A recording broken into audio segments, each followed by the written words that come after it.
El presente tema está estructurado de la siguiente manera.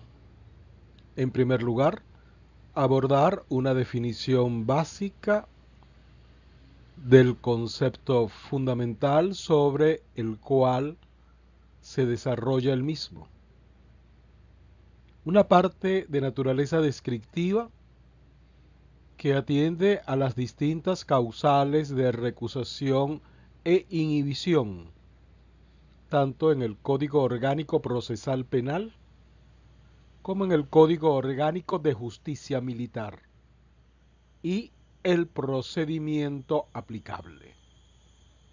Coetáneamente con la parte descriptiva, el análisis en aquellos casos que ameriten un mayor detenimiento. Este tema es básicamente descriptivo, es decir, en pocas palabras, se abordará bajo una óptica exegética los distintos dispositivos con algún grado de sistematización que se podrá observar en las diapositivas siguientes.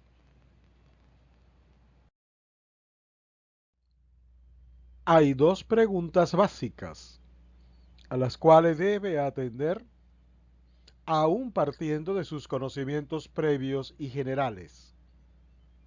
El primero de ellos, ¿qué entiende o qué significa el término subjetivo, tanto en un sentido amplio y general como específicamente cuando de competencia se habla?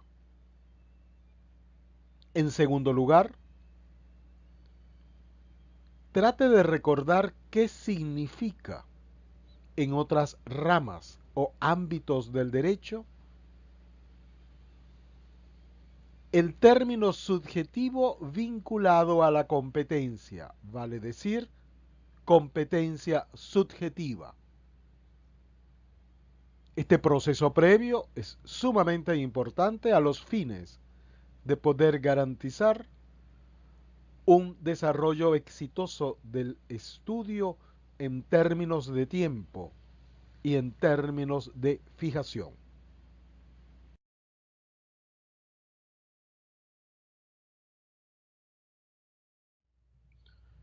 Es sumamente importante que en el estudio del tema se tengan en consideración de un modo permanente los distintos objetivos, tanto por lo que se refiere a su materia como al nivel con el que dicha materia se aborda. Es decir, no es lo mismo, por ejemplo, determinar o clasificar que analizar, pues ambas actividades suponen grados de complejidad diferente. Es igualmente importante tener presente la secuencia de los distintos componentes del tema.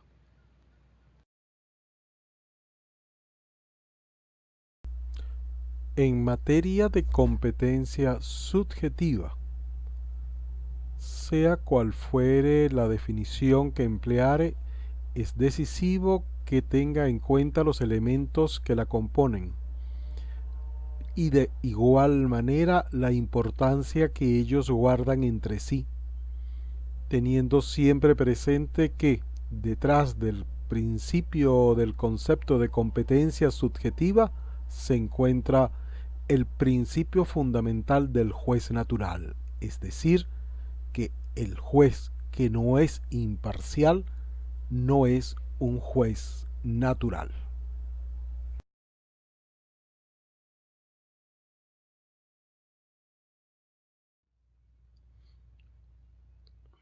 El principio fundamental que rige en materia de competencia subjetiva no es otro que el del juez natural, es decir, el juez que no es competente, incluso en el ámbito subjetivo, no es un juez natural, de acuerdo a la concepción sustantiva y no estrictamente formal que hemos observado en materia de juez natural.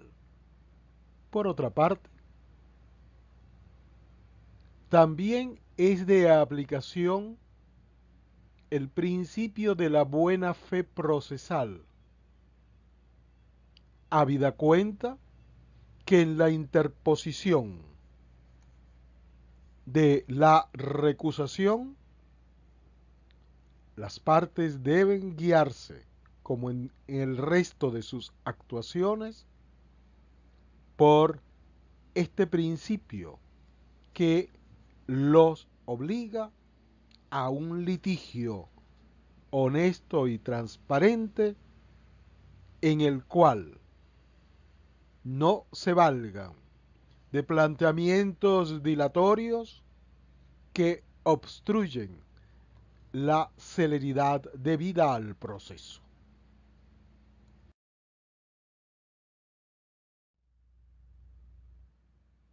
Los que pueden recusar y están legitimados para ello son el imputado y por supuesto su defensor, la víctima, aun cuando no se haya querellado, y el fiscal del Ministerio Público.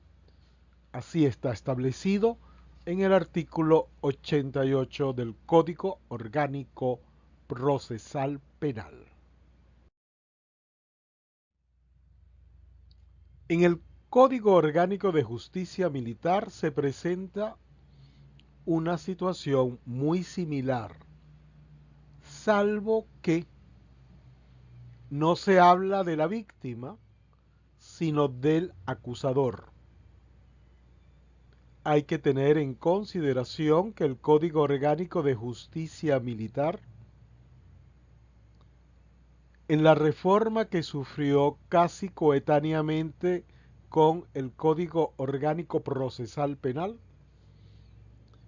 las disposiciones relativas a la víctima no se encuentran previstas en el mismo,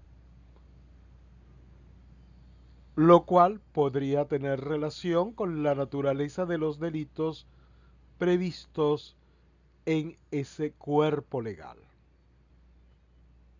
En cualquier caso, sea cuales fueren las razones que justifican o que no justifican la ausencia de la víctima como tal en el proceso penal militar, lo cierto es que expresamente la norma exige que el legitimado activo, además del enjuiciado y el fiscal militar, sea el acusador.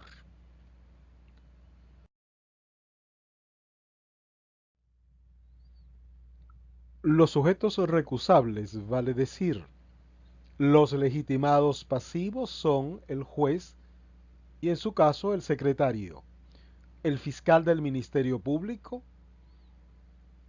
el experto o intérprete o cualquier otro funcionario del Poder Judicial. La importancia de la diferencia es en cuanto al procedimiento y las normas aplicables.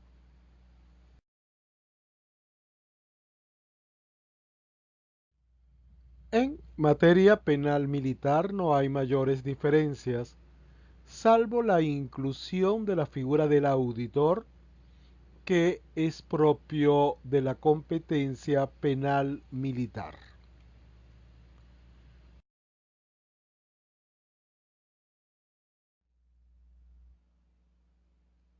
Las causales de recusación o de inhibición están previstas en el artículo 89 del Código Orgánico Procesal Penal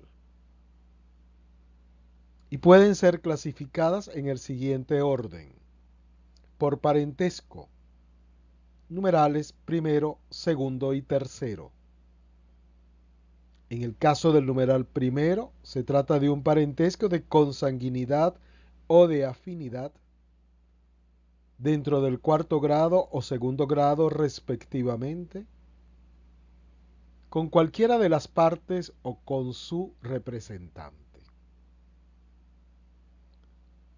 En segundo lugar, tenemos el parentesco de afinidad del recusado con el cónyuge de cualquiera de las partes, hasta el segundo grado. Ahora, si se trata de que hay divorcio o la parte se encuentra divorciado, la causal se mantiene siempre y cuando existan hijos.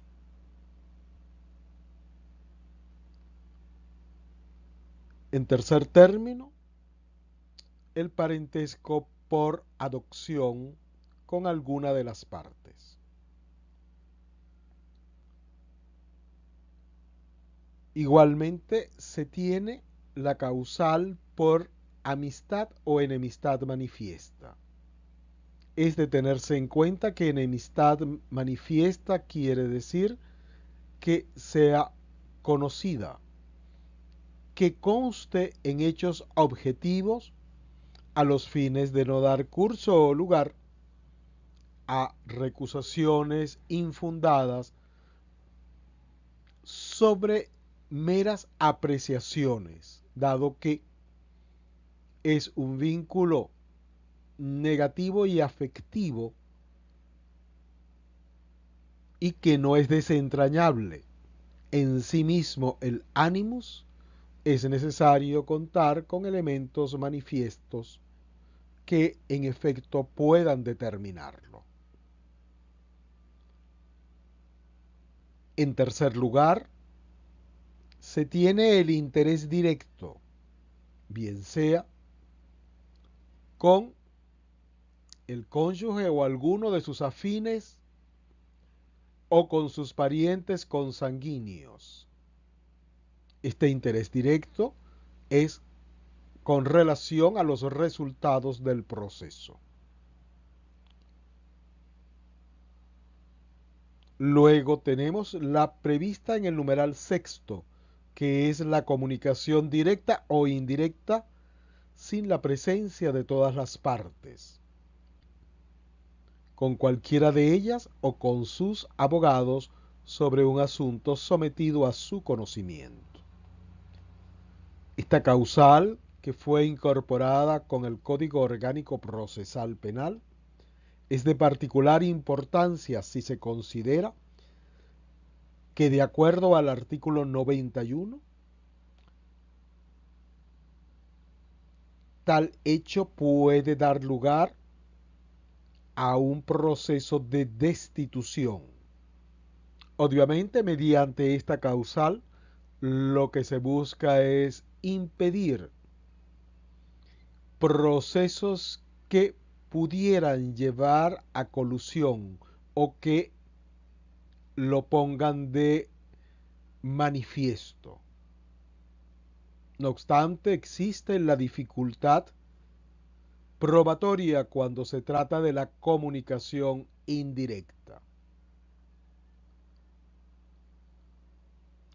Luego se tiene la emisión de opinión previa, es decir, en aquellos casos en que el sujeto recusado ha expresado con relación a la causa su respectiva opinión. Una condición muy similar a cuando el recusado previamente intervino en la misma causa como fiscal, como defensor, experto, intérprete o testigo.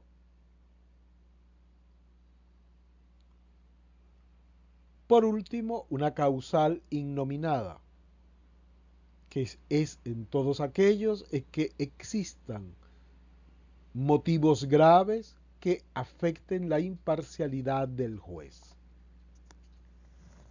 Es importante tener en consideración que estas distintas causales atienden pues básicamente a situaciones que objetivamente pueden conducir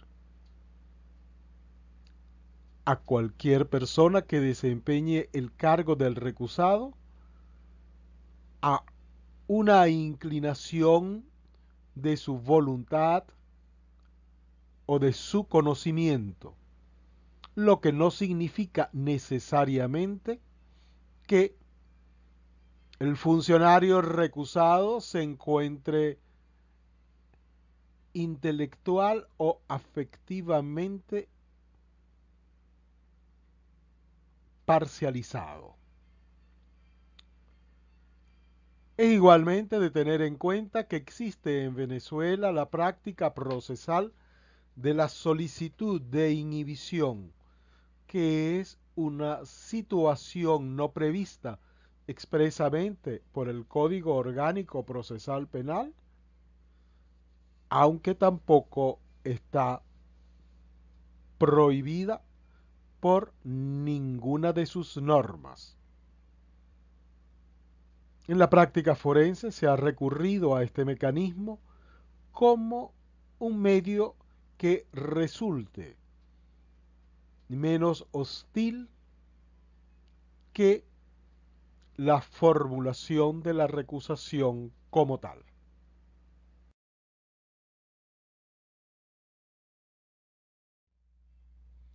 Las causales de recusación y de inhibición en el Código Orgánico de Justicia Militar son muy similares a las del proceso penal ordinario, con algunas diferencias. En cuanto al parentesco, en línea recta es sin limitación alguna, pero en la colateral hasta el cuarto grado de consanguinidad y segundo en el de afinidad, diferencia que no existe en el proceso penal ordinario. Se incluye, al igual que en el ordinario, el vínculo por adopción, así como el de tutela y curatela, estos dos últimos no previstos en el Código Orgánico Procesal Penal.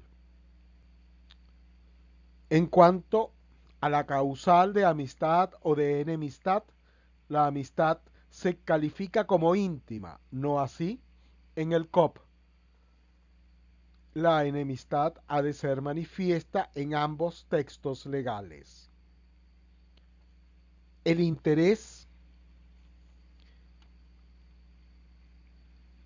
se encuentra igualmente previsto, pero bajo una modalidad cual es de empeñada gratitud por servicios importantes recibidos, con lo cual se restringe su ámbito de aplicación, de por sí limitado única y exclusivamente al funcionario recusado, en tanto que en el proceso penal ordinario se extiende al cónyuge y parientes afines o consanguíneos. El conocimiento previo o la actuación previa también se encuentra prevista, esta vez en el numeral quinto del artículo 112. No se encuentra prevista la causal basada en la comunicación directa o indirecta de alguna clase, como tampoco la innominada que se funda en motivos graves.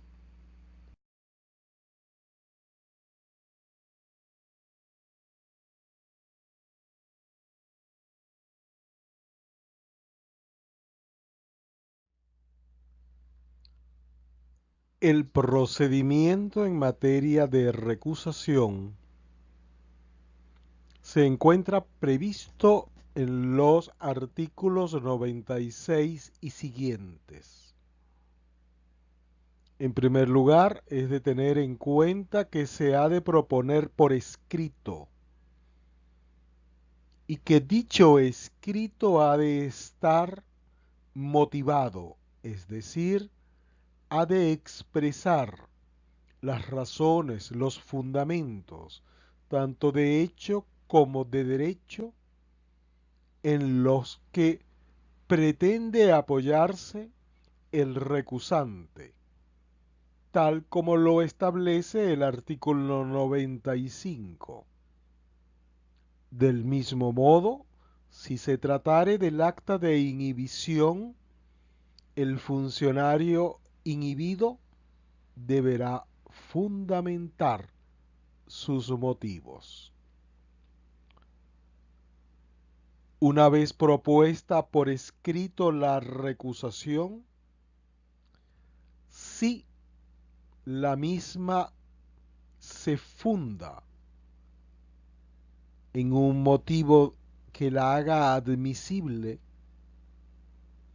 el funcionario recusado informará al siguiente día ante el secretario.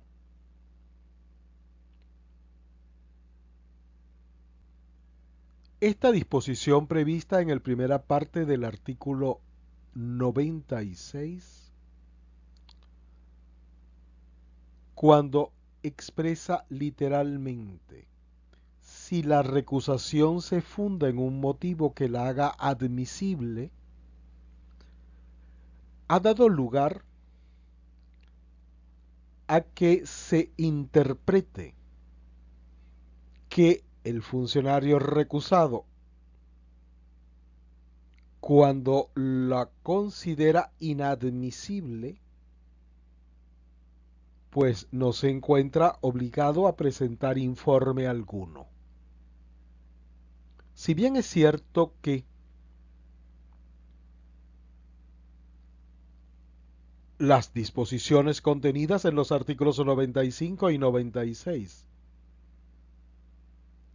hace posible esta interpretación, es decir, que no hay lugar a la presentación de informe, sino a un auto que declare la inadmisibilidad, lo cierto es que con ello se trastorna el debido proceso, pues, en atención a la mayor transparencia, la admisibilidad o no debe depender de la decisión del juez que dirima la recusación. Aparte de lo anterior, una vez recibido el informe,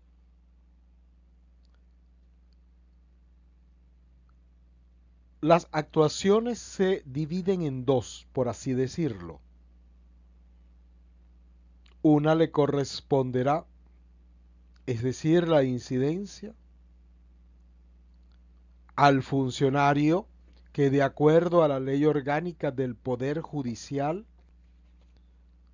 ha de pronunciarse acerca de la procedencia de la recusación interpuesta, es decir, le ha de corresponder al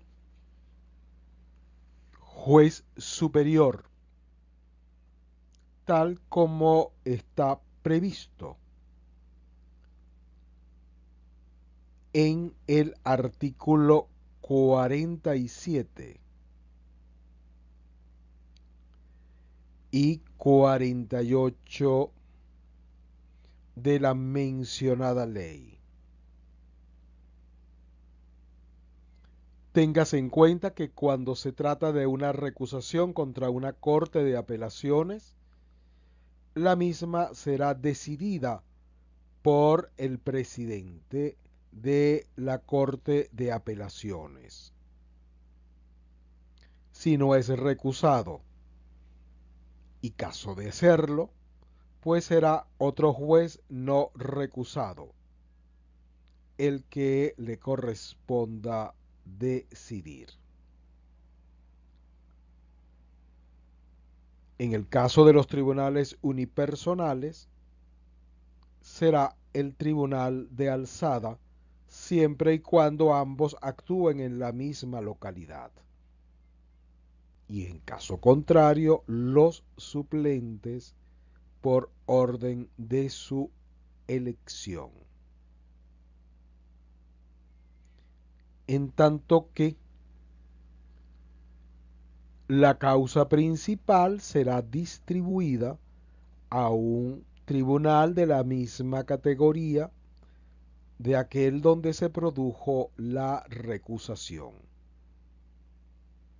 Si la recusación fuere declarada con lugar, el tribunal sustituyente continuará conociendo de la causa.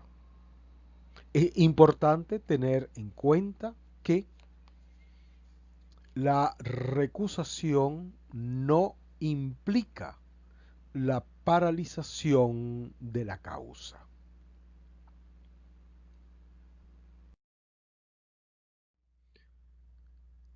En el caso del Código Orgánico de Justicia Militar, el procedimiento es sustancialmente el mismo, con la diferencia de que en esta materia la recusación puede interponerse mediante diligencia, lo cual al parecer se encuentra excluido dentro del proceso penal ordinario.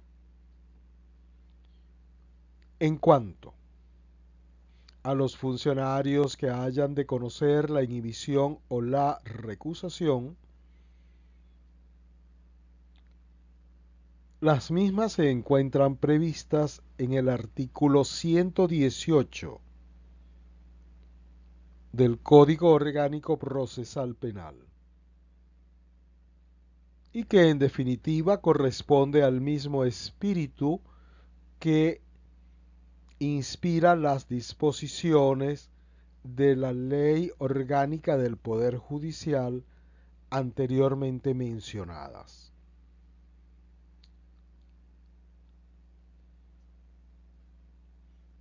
El efecto de la continuación de la causa en el tribunal que sustituye se mantiene exactamente igual, tal como se puede leer en el artículo 117.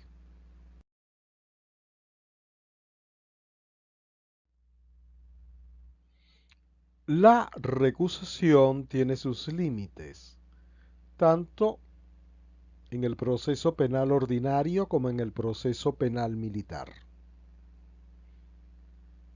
Hay un primer límite que tiene que ver con el número. El artículo 94 del Código Orgánico Procesal Penal establece que no se pueden intentar más de 2 recusaciones en una misma instancia. Disposición similar se encuentra en el artículo 115 del Código Orgánico de Justicia Militar en su primer aparte, con el señalamiento en esta última de que ese número también se aplica cuando se trata de incidencias. En cuanto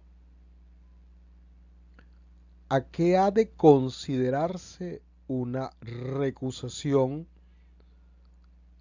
más allá del concepto mismo que abarca, es decir, ahora en un sentido de incidencia procesal, tal como lo establece el artículo 94, es aquel o aquella que no necesite más de un término de prueba, aunque comprenda a varios funcionarios. Vale decir, que se entiende una recusación aquella que se interponga ante dos magistrados de una corte de apelaciones, por ejemplo, habida cuenta que el incidente se tramitará como uno solo. Existe también límites en cuanto a su oportunidad. Tal como antes se señaló, la recusación se intentará hasta el día hábil anterior a aquel que está fijado para el inicio del debate oral y público. Por lo que puede entenderse que si se ejerce la recusación con posterioridad, la misma será inadmisible por extemporánea, sin que ello vaya en detrimento de acciones patrimoniales o disciplinarias que pueda intentar la parte afectada.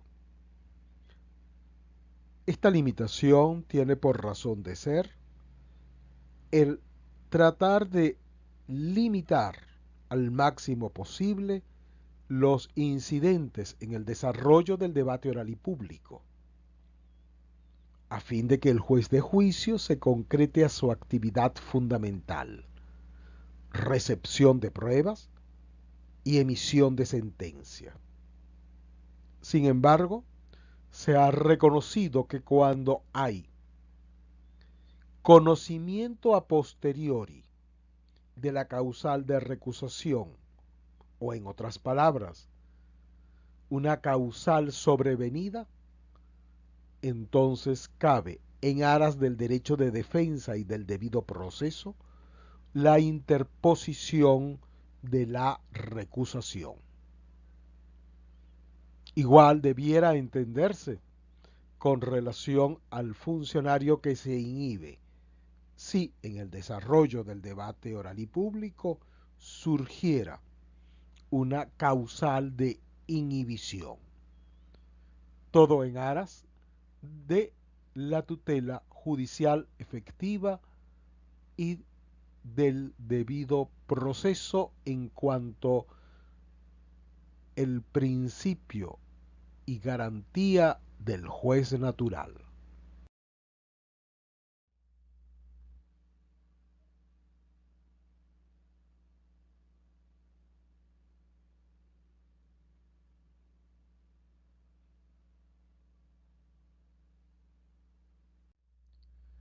Otros aspectos a tener en consideración son los siguientes. En materia penal ordinaria y penal militar no procede el allanamiento del juez o funcionario inhibido. Artículo 103 del Código Orgánico Procesal Penal y artículo 121 del Código Orgánico de Justicia Militar. El Código Orgánico Procesal Penal establece el procedimiento en caso de recusación de secretario o experto. Artículos 101 y 102. Le corresponderá al juez decidir la recusación interpuesta. En materia de recusación al fiscal hay importantes diferencias. En primer lugar, la recusación no se interpone ante el juez, sino ante el fiscal superior. En segundo lugar, las causales de recusación están previstas en el artículo 65, que si bien en líneas generales coinciden con las del Código Orgánico Procesal Penal, existen algunas diferencias, aunque no son absolutamente relevantes, Y si bien es cierto que no está prevista la innominada del Código Orgánico Procesal Penal, sin embargo, el artículo 65 de la Ley Orgánica del Ministerio Público la comprende. La recusación ha de ser transmitida por el fiscal superior al fiscal general de la República, a quien le corresponderá pronunciarse acerca de la admisibilidad o no de la recusación interpuesta, y entre tanto actuará un fiscal sustituto. Es también de tener en consideración que el artículo 79 de la Ley Orgánica del Ministerio Público prevé la imposición de multa en el caso de recusación inadmisible o sin lugar, o si se hubiere desistido de ella. E igualmente se prevé un régimen agravatorio en el caso de impago de la multa.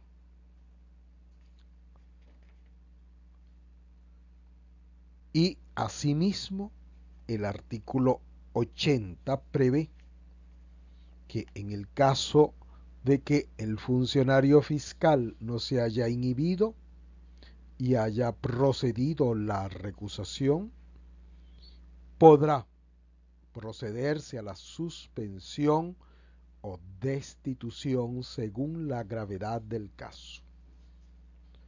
Al igual que en materia penal militar, se prevé que la decisión que se dicte no es recurrible. Sin embargo, en atención al debido proceso y a las garantías de defensa, puede considerarse la interposición de un amparo. El Código Orgánico Procesal Penal prevé incidencia probatoria en el procedimiento en el artículo 99, aun cuando ello no está expresamente previsto en el caso del Código Orgánico de Justicia Militar,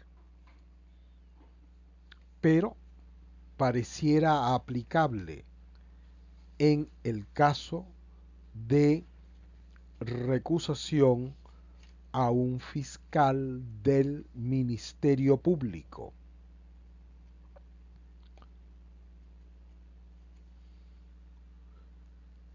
En cuanto a la recusación interpuesta contra magistrados del Tribunal Supremo de Justicia o a la totalidad de los miembros de la sala o a la sala plena como tal, son aplicables las disposiciones contenidas en los artículos 53 y siguientes de la Ley Orgánica del Tribunal Supremo de Justicia,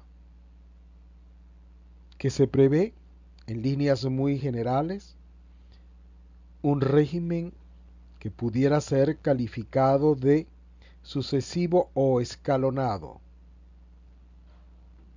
El presidente, caso de que fuere recusado, primer vicepresidente, caso de que fuere recusado, segundo vicepresidente, caso de que fuere recusado, directores según su antigüedad. Y si ellos no lo pudieren conocer, los magistrados que no se hubiesen inhibido o no estuvieren recusados. O, en todo caso, los suplentes. Y si la lista no estuviere completa, según el artículo 58, deberá dirigirse a la Asamblea Nacional a los fines consiguientes. Otros asuntos a considerar es que en materia de recusación o inhibición en materia procesal penal no cabe el allanamiento. Por otra parte, el procedimiento a seguir cuando la recusación opera respecto al fiscal del Ministerio Público rige lo dispuesto en la Ley Orgánica del Ministerio Público, específicamente lo previsto en los artículos 63 y siguientes, lo que en definitiva se resume no solo en las causales que se prevén en el artículo 65, sino que la incidencia se plantea ante el fiscal superior y éste a su vez lo remite al fiscal general, quien emitirá su correspondiente decisión tal como lo prevé el artículo 74 de la mencionada ley orgánica. Igualmente se prevé que no existe recurso legalmente previsto tal como lo señala el artículo 73 de la mencionada ley. Por lo que se refiere a la recusación de secretario y expertos o intérpretes, rige lo previsto en los artículos 101 y 102 del Código Orgánico Procesal Penal. Por otra parte, se prevé que aun cuando se plantee una incidencia de inhibición, pueden las partes solicitar la realización de actividad probatoria ante aquel órgano jurisdiccional que conozca de la incidencia. En cuanto la recusación o inhibición de los magistrados del Tribunal Supremo de Justicia, hay que remitirse a lo establecido en la Ley Orgánica del Tribunal Supremo de Justicia, específicamente a los artículos 55 y siguientes de la mencionada ley, donde se establecen que si se inhibieron o fueron recusados los magistrados de una determinada sala, conocerá el presidente de la misma, y si éste fuese uno de los inhibidos o recusados, conocerá el primer vicepresidente, y si éste fuere inhibido o recusado, el segundo vicepresidente.